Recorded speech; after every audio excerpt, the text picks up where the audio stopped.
La garde à vue est une mesure de contrainte régie par l'article 62.2 du Code de procédure pénale.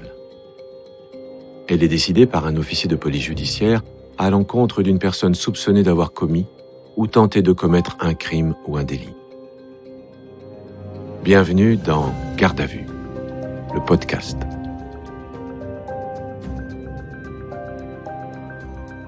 Juillet 1995. Un appel anonyme informe la police que le décès d'un homme, Jean-Bernard Wiktorska, déclaré comme accidentel, serait en fait un meurtre. Il aurait été tué par sa femme et son amant. Les policiers récupèrent le corps in extremis, juste avant son incinération. L'autopsie confirme l'homicide. Les policiers interpellent le couple dénoncé par la mystérieuse informatrice, ainsi que la femme chez qui ils sont découverts. Mais lors de cette arrestation, l'homme prétend s'appeler Jean-Bernard Wiktorska, c'est-à-dire qu'il donne l'identité du mort. Ils sont transférés à la brigade criminelle de Versailles. Le 20 juillet 1995, à 13h15, leur garde à vue commence. Vous écoutez le premier épisode de l'affaire Wiktorska. Ces auditions ont été reconstituées avec des comédiens d'après les procès-verbaux des interrogatoires. Vous entendrez aussi les témoignages des enquêteurs et des avocats qui ont travaillé sur l'affaire. Comment vous vous appelez? Jean-Bernard Wiktorska. Wiktorska, ça s'appelle comment ça? W-I-K-T-O-R-S-K-A. Et donc, pas facile comme orthographe. Wiktorska. Jean-Bernard donc. Je ne dis rien, je le laisse dans son mensonge. Inspecteur divisionnaire Lepache, brigade criminelle. Et je continue comme s'il s'agissait effectivement de Wiktorska Jean-Bernard pour ne pas attirer son attention. Votre date et lieu de naissance? 22 février 1953, à Remiremont, dans les Vosges. Je me suis simplement dit que l'intéressé qui était là avait quelque chose à cacher. Vous habitez? Sarcelles. 1 allée du Meunier. 1 allée du Meunier à Sarcelles. Est-ce que vous voulez qu'on prévienne votre famille pour votre garde à vue? Pas la peine, puisque ma femme était là quand j'ai été arrêté. Celle qu'il présente comme sa femme, c'est Nadège Wiktorska, la femme de la victime. Lors de son arrestation, elle a immédiatement dit que son mari était mort. Mais celui qui se fait passer pour Jean-Bernard Wiktorska n'a pas pu l'entendre. Il avait déjà été mis à l'écart dans une autre pièce. C'est très révélateur de sa personnalité. En réalité, c'est quelqu'un qui est dans la toute-puissance. Frédéric Landon, avocat de Jean-Stéphane Sesley. Et c'est quelqu'un aussi qui veut peut-être s'amuser et balader un peu les fonctionnaires de police avant d'arriver à l'essentiel, c'est-à-dire d'être interrogé sur le motif de son interpellation. Vous allez me signer le PV d'audition. Ici. C'est rapide comme interrogatoire. C'est parce qu'on a un petit souci sur votre identité. Donc pour comprendre un peu mieux, on va faire tous les relevés anthropométriques, les photos, les empreintes, tout le tintin.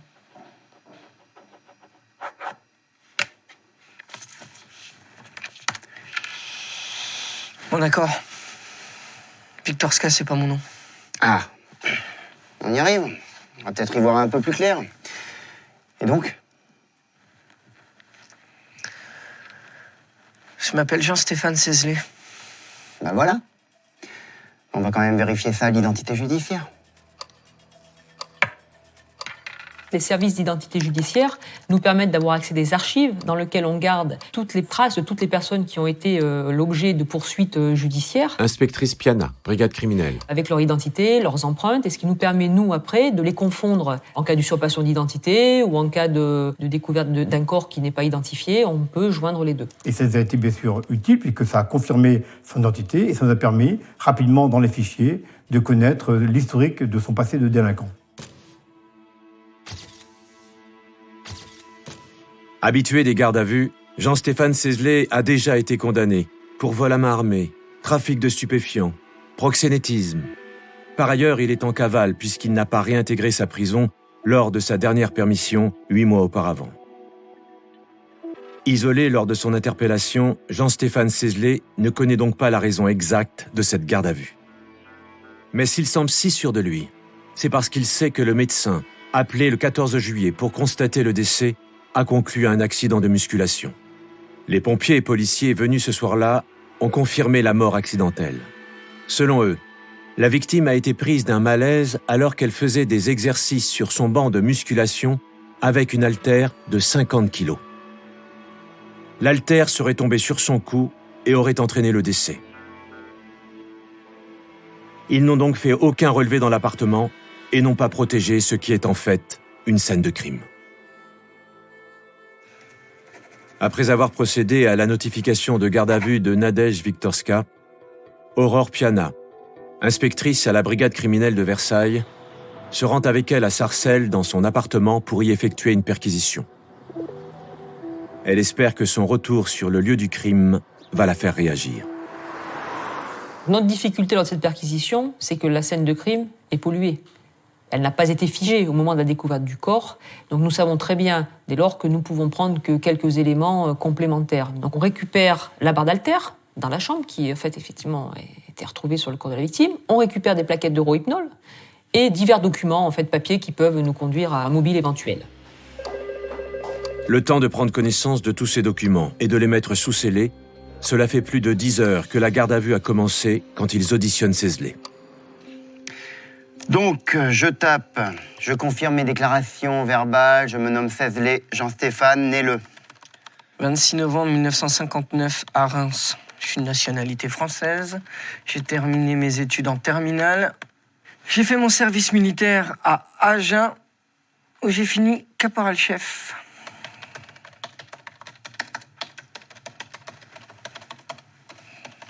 Et là, vous habitez où? Je suis sans domicile fixe. Parfois, je dors chez ma mère et mon beau-père à Sarcelles.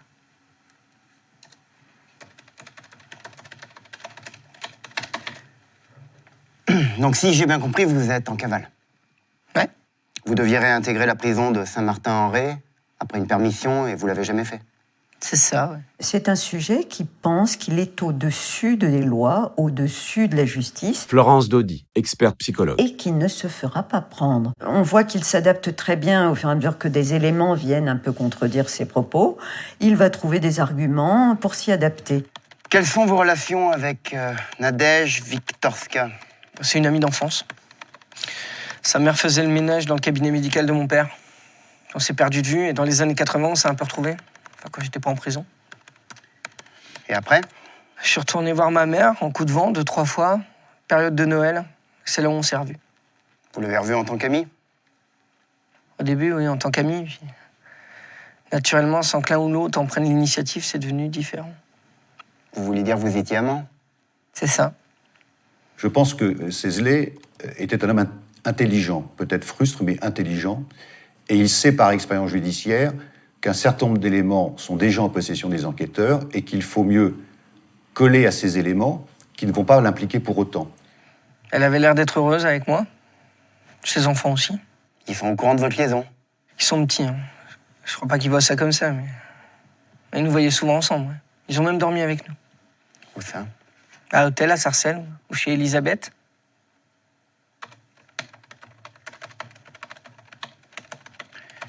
Quels sont vos liens avec Elisabeth? C'est une amie. C'est surtout elle qui a passé l'appel anonyme, comme l'ont appris les policiers lors de son interrogatoire quelques heures plus tôt. Et c'est chez elle qu'ils ont été interpellés. Les liens entre Jean-Stéphane Cézelet et Elisabeth Tourteau étaient assez simples. Jean-Stéphane Cézelet a été, à un moment donné, celui qui l'a approvisionné en produits stupéfiants. Manifestement, il y avait une dette entre eux. Elle l'hébergeait à la demande de Cézelet. Andréane Sakaz, avocate des enfants Wiktorska. Il lui a raconté ce qui s'était passé. Je crois qu'en toute conscience, parce qu'elle avait une dignité, parce qu'elle avait une conscience, elle ne voulait pas que ce crime reste impuni. C'est quelqu'un qui est sous l'emprise de la drogue assez souvent. Pascal Lavis, avocat de Nadège Wiktorska. Qui est déjà connu des services de police pour usage de stupéfiants. Elle ne veut certainement pas rajouter à un passé déjà lourd des risques quelconques de lien avec un acte grave. Les policiers relâchent donc leur indique Elisabeth Tourteau. Dans ce dossier, ils vont tenter de la protéger et ne pas révéler son identité. Mais en l'absence de preuves matérielles, ils n'ont que son appel anonyme pour fonder leurs soupçons. Pour avancer, il leur faut absolument des aveux. Et le mari de Nadège, vous le connaissiez? Oui. Il venait parfois chez ma mère. On n'avait pas beaucoup de discussions. Je pense qu'il se doutait même pas qu'on était amants.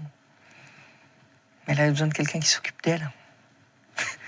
Il faut dire que lui, il était bête. Bon, on va en revenir au 14 juillet. Hein? Qu'est-ce que vous avez fait ce jour-là? Je suis arrivé en fin de matinée chez Nadège. Jean-Bernard était là. On a pris l'apéritif. C'était quoi comme apéritif? Du pastis. Vous en avez bu beaucoup? Un ou deux comme Nadège, comme Jean-Bernard. Enfin, lui un peu plus, hein. Il a bien bu ce midi-là. Puis ensuite, on a déjeuné. C'était quelle heure environ? 1h30.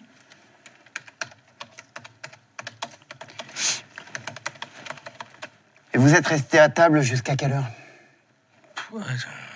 14h30. Ouais, ça doit être ça, ouais. On est resté 1 heure à table à peu près, ouais. Et après? Après, on n'a pas pris de dessert parce que Jean-Bernard commençait à être agressif. Il avait bu pas mal de rosé. On n'a pas pris de café non plus et j'ai décidé de m'en aller. Vers quelle heure? 15h30, 16h. Quand vous êtes parti, il faisait quoi, Jean-Bernard? T'es sur le canapé. Devant la télé? Non, je sais plus, non, oui. Enfin, il écoutait de la musique, je sais plus, quoi. Tout ça m'a paru étrange, puisqu'il était indiqué à l'autopsie qu'il y avait au maximum 45 minutes entre la fin du repas et le décès de M. Witkowska. Ensuite?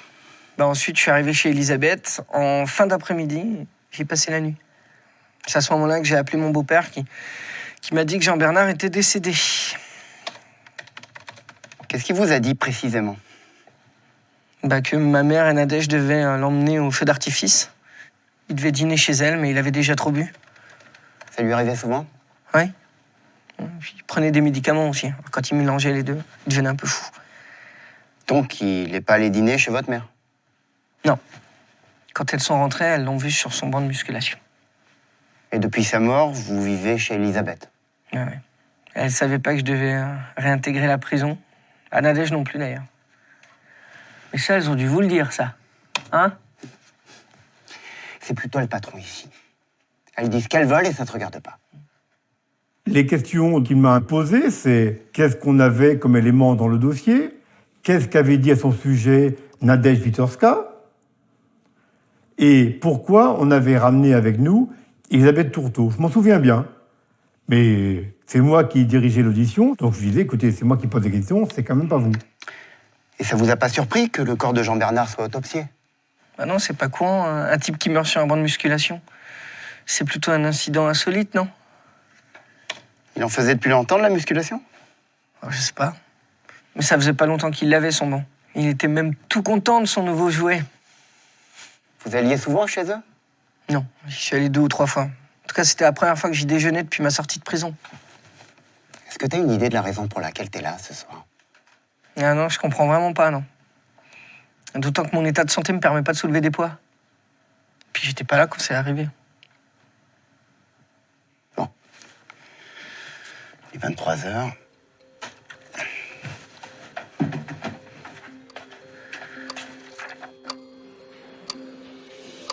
Dix minutes après la fin de l'audition de Jean-Stéphane Sesley, c'est au tour de Nadège Witkowska d'être interrogée. Ne vous inquiétez pas, ça va bien se passer. Donc vous êtes bien marié sous le régime de la communauté des biens depuis 11 ans avec monsieur Witkowska Jean-Bernard. Ça s'écrit bien comme ça? Oui, c'est comme ça. C'est vrai qu'on se trompe souvent. Vous avez des enfants? Oui. J'en ai 2. Le grand a 10 ans et demi, le petit 7 ans. Ils sont où en ce moment? Dans Lyon. Ils devaient rester jusqu'à quand? Demain. Ils peuvent y rester un peu plus longtemps, si besoin. Oui, ils sont chez une amie. Vous vous occupez beaucoup d'eux en temps normal? Oui, mais je suis toujours à la maison, je travaille pas. Vous n'avez pas de casier judiciaire? Non, j'ai jamais été condamnée. Vous saviez combien gagnait votre mari par mois? Oui, à peu près. Combien? 10 000 francs à peu près, puis parfois plus avec les heures sup. Et ça pouvait aller jusqu'à combien? 13 000. Vous saviez qu'il avait une assurance vie? Oui. Il l'a prise au début quand on s'est mariés, il y a 11 ans. Et il y a combien dessus? Je sais pas. Vous êtes sûr? Enfin, je sais qu'il y a un prélèvement qui part dessus tous les mois, de 275 francs. Et qui est le bénéficiaire de cette assurance en cas de décès de l'assuré? Au début, c'était moi, mais mon mari a parlé de rajouter les enfants, je sais pas s'il l'a fait. Donc, lors de son interpellation au domicile d'Elisabeth, Nadège avait été retrouvée en possession d'une pochette. Inspectrice Piana. Contenant des papiers très intéressants, notamment des documents bancaires, des pièces qui étaient à fournir, en fait, pour toucher les primes d'assurance vie de son mari. Et il y avait un courrier précisant le montant de la prime à plus de 500 000 francs. Quels sont vos rapports avec l'homme que nous avons arrêté en même temps que vous? C'est un ami. Un ami. Vous le connaissez depuis longtemps? Oui, depuis qu'on est tout petit. Vous avez toujours gardé contact? Non. Dans quoi? Non, on s'est un peu revus depuis la fin de l'année, parce qu'il est revenu voir sa maman. Ah, et elle habite où, sa mère? À Sarcelles, à côté de chez moi. Alors, quels sont vos rapports avec lui? On se voit de temps en temps. Vous le voyez. Mais vous avez des rapports intimes? Pas du tout. Vous êtes sûr? Oui. On est étonné dès le départ qu'elle nie une relation quelconque, voire intime, avec Cézelet. Inspecteur divisionnaire Lepache. Mais indirectement, on la comprend, car elle veut aussi le protéger. Donc là, rapidement, on se dit qu'ils sont tous les deux impliqués dans cette action criminelle. Est-ce que vous avez des relations en dehors de votre mari? Non, jamais. Donc on écrit, il s'agit d'un simple ami, je n'ai jamais eu de relation sexuelle avec lui. Oui, c'est ça. Elle pense encore qu'elle peut et qu'ils peuvent s'en sortir. Ça lui est arrivé de déjeuner chez vous? Non. Jamais? Non. Donc il n'a jamais déjeuné chez vous? Non. C'est tout à fait ce qu'on appelle le PV de chic. On laisse le mensonge se mettre en place et on enferme la personne dans ce mensonge jusqu'à un point où, de toute façon, elle ne pourra plus en sortir. Vous pouvez nous raconter ce que vous avez fait la journée du 14 juillet?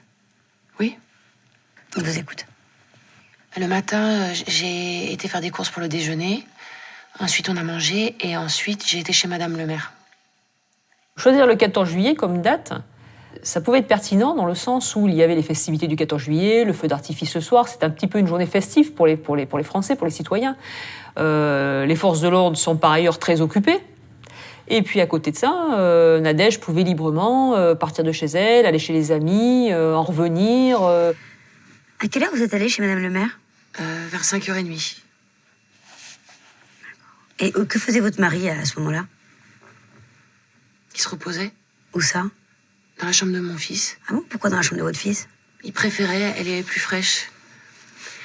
Il avait beaucoup bu à midi, au moins 4 ou 5 doses de Ricard, et il a fini la bouteille de vin, et il m'a demandé de prendre des cachets de Rupnol. J'ai essayé de l'en dissuader, mais il m'a dit que c'était pas mes affaires. Il les a pris quand même? Oui. On voit clairement qu'elle cherche à minimiser son rôle. Elle essaie de trouver un argument pour justifier qu'il ait pris des médicaments, mais pas dans le cadre d'une action criminelle, simplement parce qu'il voulait dormir. Il les a pris après le déjeuner? Il en a pris combien? Je sais pas. Il m'a dit qu'il me rejoindrait plus tard chez les Lemaire pour le feu d'artifice. Mais après, dans la soirée, comme il n'y arrivait pas, j'ai appelé plusieurs fois à la maison, 5 ou 6 fois. Ça répondait pas. Du coup, j'ai décidé de venir avec Claudine pour le chercher. Et c'est là qu'elle l'a trouvé mort. Mais Claudine, c'est bien Madame le maire? Oui. Et après, on a appelé son mari et les pompiers. Et où était le corps du défunt? Sur le banc de musculation, avec l'haltère sur le cou. C'est bien l'utilisation de cette barre lourde qui a fait pression. Bernard Marc, médecin légiste. Mais elle a été manipulée, maintenue et a occasionné le décès de cette façon-là. On a des lésions qui sont tout à fait évocatrices, qui sont des lésions qu'on regroupe dans les lésions dites de strangulation, avec des lésions internes, des lésions des cartilages, des compressions des gros vaisseaux du cou. Jean-Bernard Wiktorska était un homme costaud, 1m90 pour 85 kg. Comment se fait-il qu'il ne se soit pas défendu? Les analyses apportent 2 éléments. La présence d'un tranquillisant, qui est même un tranquillisant actif et un hypnotique, le flunitrazépam et la présence d'alcool. Alors, le flunitrazépam, c'est le produit actif d'un produit somnifère qui était le rohypnol, qui a été retiré du marché, qui était un produit provoquant un sommeil rapide. Le fait de retrouver du produit essentiellement dans le sang et très peu dans l'urine indique que le toxique a été ingéré peu de temps avant le décès. Il a juste eu le temps de passer dans la circulation sanguine. Il commence à peine à être éliminé et on est certain que son ingestion est proche du moment du décès. L'analyse du bol alimentaire va confirmer elle aussi que le décès est proche du déjeuner. Donc là, on retrouvait de la viande, des tomates, de l'oignon, des produits qui sont encore tout à fait visibles. Donc il n'y a pas eu l'action des sucs gastriques. On sait qu'on est donc dans une période entre une demi-heure et 2 heures après l'ingestion de l'alimentation.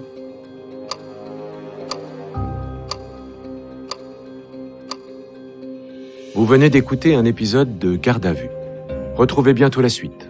Et d'ici là, n'hésitez pas à vous abonner à ce podcast et à lui mettre plein d'étoiles.